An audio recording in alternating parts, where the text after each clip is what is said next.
ഇന്നത്തെ നമ്മുടെ വീഡിയോയിൽ ഒരു ചെറുപയർ കറിയാണ് തയ്യാറാക്കി കാണിക്കുന്നത്. തേങ്ങ അരയ്ക്കാത്ത ചെറുപയർ കറിയാണ്. അപ്പോൾ അപ്പത്തിനും ചോറിനും പുട്ടിനും ഇടിയപ്പത്തിനും എല്ലാം കഴിക്കാവുന്ന ഒന്നാണ് നമ്മുടെ ചെറുപയർ കറി. അപ്പോൾ അതിനായിട്ട് ഞാൻ 1 കപ്പ് ചെറുപയർ കഴുകി വെള്ളത്തിൽ കുതിർക്കാനിട്ടിരുന്നതാണ്. ഇത് ഞാൻ കുക്കറിലേക്ക് മാറ്റുവാണ്.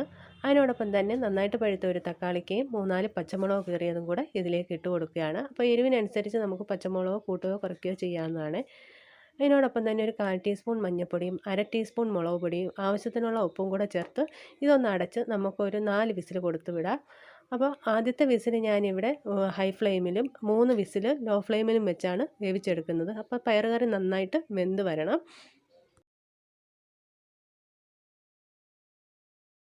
വെളുത്തുള്ളി ഒന്ന് ചതച്ചെടുക്കാം. അപ്പോൾ നമ്മുടെ വെളുത്തുള്ളി ഞാൻ ചതച്ചെടുത്തിട്ടുണ്ട്. പയറെല്ലാം നന്നായിട്ട് വെന്ത് വന്നിട്ടുണ്ട്. ഇനി ഇത് നമുക്ക് ഒരു തവി ഉപയോഗിച്ച് നന്നായിട്ടൊന്ന് ഉടച്ചെടുക്കണം. അപ്പോൾ പയർ കറി നന്നായിട്ട് ഉടഞ്ഞ് നല്ല കുറുകിയിരിക്കുന്ന രീതിയിൽ വേണം എടുക്കാൻ. അപ്പോൾ ഇത് നന്നായിട്ട് ഞാൻ ഉടച്ചെടുത്തു. ഇനി ഇത് ഞാനൊരു ചട്ടിയിലേക്ക് മാറ്റുകയാണ്. ഇനി ഇതിലേക്ക് കുറച്ച് ചൂടുവെള്ളവും കൂടെ ഒഴിച്ചു കൊടുക്കാം. അതിന് ഞാൻ കുക്കറിൽ തന്നെ കുറച്ച് വെള്ളം ചൂടാക്കി ഇതിലേക്ക് ഒഴിച്ചു കൊടുക്കുകയാണ്.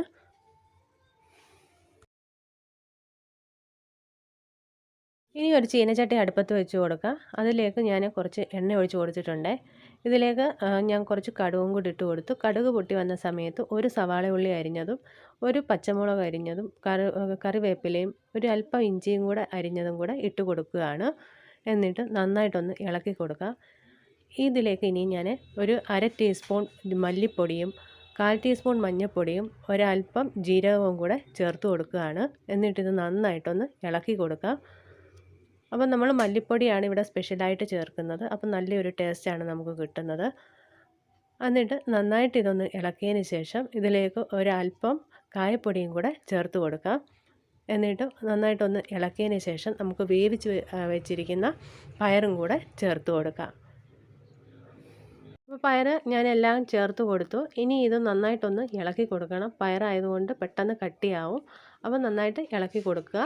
അതിനുശേഷം ഇതിലേക്ക് കുറച്ച് ചൂടുവെള്ളവും കൂടെ ഒഴിച്ചു കൊടുക്കുക. എന്നിട്ട് ഇതൊരു 2-3 മിനിറ്റ് തിളപ്പിക്കാൻ വെക്കുക. അപ്പോൾ ഇളക്കി കൊടുത്തുകൊണ്ടേ ഇരിക്കണം.